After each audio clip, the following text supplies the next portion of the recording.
Hello everyone, and we're now going into more human potentiality, which is connecting us with our own multidimensional selves, our own multidimensional mind, and seeing how we can reach that full potential through some practices, but also some of the science behind our multidimensional capabilities. The pineal gland, the mind's eye. So that's what we're going to start off with here. Now, I first came aware of this document through Joe Dispenza, who's done amazing work. So this is a paper here called New Crystal in the Pineal Gland, Characterization and Potential Role in the Electromechanotransduction. And the link is down the bottom there. You can Google this yourself, you can look at it yourself and go through it. And what they found is rhombus-shaped crystals, calcite crystals in the pineal gland. There's a close-up. And what the situation is that we're aware of now is that when you apply pressure to the pineal gland, there's a piezoelectric effect that takes place. So it's like tapping it and you get sort of these different colors of light coming off this. I believe this is the on switch for the pineal gland if in a state of observation and in a good vibrational state. If you think about this, and there's many different ways that people can activate their pineal gland, what's happening is when you turn that on, that is like, to me, the television switch being pushed, and all of a sudden now you're opening up and that pineal gland can tap into the different layers of the light body. And if there's other intelligences around you or through intention, you work with the higher self or you connect with these otherworldly beings, after doing a clearing of course, you can now start to interface. Basically, like right now, we've got all these television stations being broadcasted.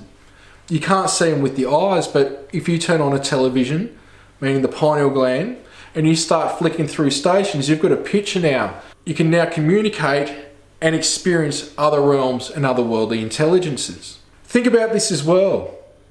With a lot of the monks and the masters and the teachers, they're doing a lot of time doing mantras, and those mantras have vibrations to them, which I'll be going into shortly. Now, there's a vibration that occurs. What happens if you're staying in a mantra with intention and doing it over and over and extremely coming from the heart space and being extremely forceful in a positive, harmonic way?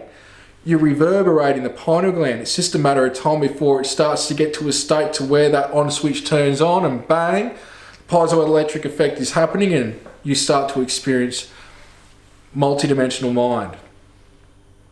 And what's happening in there as well is that the sinus cavities are hollow. So that vibration can really get pretty full on through that with just the way that we're set up.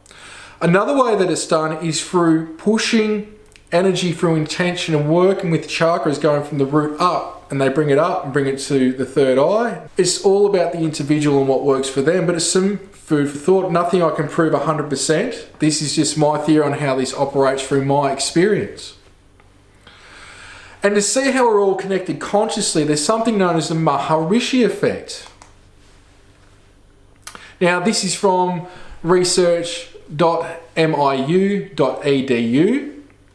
So it's not me, I've just grabbed this here just to give a brief explanation on this, the Maharishi Effect. In 1960, Maharishi Mahesh Yogi predicted that 1% of a population practicing the transcendental meditation technique would produce measurable improvements in the quality of life for the whole population. This phenomenon was first noticed in 1974 and was reported in a paper published in 1976. Here the finding was that when 1% of a community practiced a transcendental meditation program, the crime rate was reduced by 16% on average. At this time, the phenomena was named the Maharishi Effect. Now, going on to an update with the study from tmhome.com, during 2007 to 2010, when the size of a group of advanced TMCD program participants exceeded the threshold predicting to reduce negative trends, there was a significant shift in the US national homicide rate and urban violent crime. Relative to the baseline period of 2002 to 2006, the drop in the homicide rate was 21.2% and 18.5% for violent crime. So through meditation, you affect your environment. And I'll be elaborating on that a little bit more on how this is possible as well in a little bit. And this is from research.miu.edu, Maharishi Effect. The link's down the bottom there. And this is done by David Edwards, PhD, Professor of Government, University of Texas at Austin. I think the claim can be plausibly made that the potential impact of this research exceeds that of any other ongoing social or psychological research program. It has survived a broader array of statistical tests than most research in the field of conflict resolution. This work and the theory that informs it deserves the most serious consideration by academics and policy makers alike. So a lot of this comes down to our thoughts, our feelings, our emotions, and how we see the world and how our energy is and how we attract, like we hear about the law of attraction. Well, let's see how our thoughts actually affect our reality. Cymatics. Now, this is from Wikipedia. Hans Jennings was a physician and natural scientist who coined the term cymatics to describe the acoustic effects of sound wave phenomena. And what you've got here is a situation where it's done different from originally with, let's say, a metal sheet, sand on top, and then a vibration is put through that metal sheeting, and you can start to see the sand take on a geometric form on the metal plate. There's also variations of it being done where there's a plate, a speaker underneath, sand on top, and sound is played, and you get geometric form occur with the sand on top of that plate again. These days there's various ways of it being done. One example I'll be showing you soon is with a dish with water in it, and sound is played towards that dish, and you get geometric forms taking place within the dish. It's all done through sound. So you get perfect geometry in a lot of these cases unless it's distorted. If our feelings are distorted, the geometry's distorted. If our feelings are in harmony, we're in a good vibratorial state, which I'll be going into. So, Michael Lee Hill, this is him here. He's a great guitarist, but he's also known as an experiencer. And I got this data from him many years ago now. And you can look up more on Michael at michaelleehill.net. And this is sort of a write-up that he did to me years ago that I just referenced, but it's very much to the point. I had the scientist at Cymatics image my guitar's A note tuned to 432 Hz. This was the result. Look at that. Look how beautiful that is. And as I was saying, he pointed out to me, there's binary code in the orange yellowish section.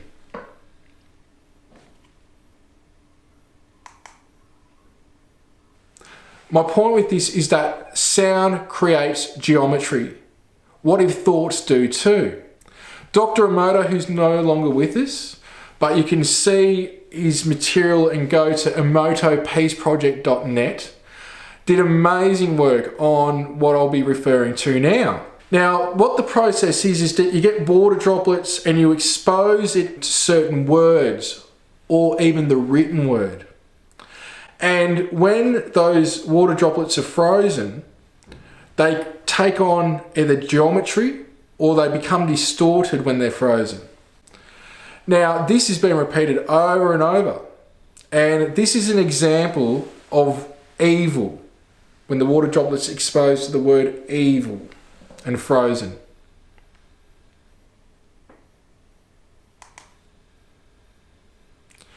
Here's an example with the word thank you. Here's an example of I hate you. And here's an example of I love you. And I'd like to think Hero because I've got permission to use these photos from him in things that I'm doing, which is Dr. Emoto's son. So just a shout out there. So here are the effects from negative words. There's just no real organisation in them. And then positive words, look at that. Now, harmony brings balance and perfect geometry. We want to be in harmony in our life, with our relationships, with others, ourselves, our partner, children, our work, whatever we're doing, we want to be in harmony. And it's all about self-mastery. This comes down to in terms of regulating one's emotions. And there's many techniques and different ways you can go about that. But my point with bringing this up is here's evidence of this, that our thoughts affect reality in terms of you have a thought and intention, you write down a word, you expose water to it. This is something that's repeatable. As a prequel to that, even if you're praying over the water, what is there? There's sound waves. There's geometry that's going into that water and creating the geometric effect in it, or even through the written word. So we now know, like Michael Lee Hill showed with Cymatics, that sound has geometry, and if it's in harmony, it's beautiful. We now see if our words are positive, you get geometry and harmony. So, what's Pete going on about here? And I'm not the first to come up with this, but imagine what it's doing to the water in your body when you're being positive or when you're being negative. As an example, USGS here, the water in you, water in the human body. It said here in adult men, about 60% of their bodies are water. However, fat tissue does not have as much water as lean tissue. In adult women, fat makes up more of the body than men. So they have about 55% of their bodies made up of water. We're made up of water. So imagine again what your thoughts, your feelings and emotions are doing to the body when you're in a lower vibratorial state. Imagine what it's doing to the body when you're in a more loving, happy and harmonized state. You can think about which one you prefer. I know which one I do. So thoughts affect us. So what you do and what you say affects everyone and everything. And also, if you flip it around, instead of what you're thinking, imagine what other people are thinking and how it affects you and the possibility that it can affect you. And that's why clearings and prayers on a regular basis are very important. Basically like a balancing out, a checking in and seeing where you're at. Doing that on a regular basis. Are these my thoughts? Are they not? And coming back into a loving state, what you start to get is a reset occurring in terms of your energy, how your body is, the water in the body. And think about what we've gone into here with the implications that it has with contact and your own ascension, whether it's extraterrestrial, spirit, angelic contact, or your own evolutionary process. It's all got to do about higher vibratorial states and reaching to that next level. That's what ascension is. It's going from one state to the next. And until you get back to source, you just keep on going. So recommendations to look into for just very simplistic things. Blessing your water. Writing a positive word on your water bottle or water dispenser. Blessing your food. Bless yourself and others. Bless the world, the universe, God, and beyond. As simplistic as this is, the intention of doing so, saying it, it has an effect. So for this episode, these are the tips and tools that I just mentioned. Use them, don't use them. Blessing your food, blessing your water. It's as simple as that. Well, I hope this show has been beneficial and many blessings, and thank you for watching, and I'll see you in the next one. Love, light and bliss.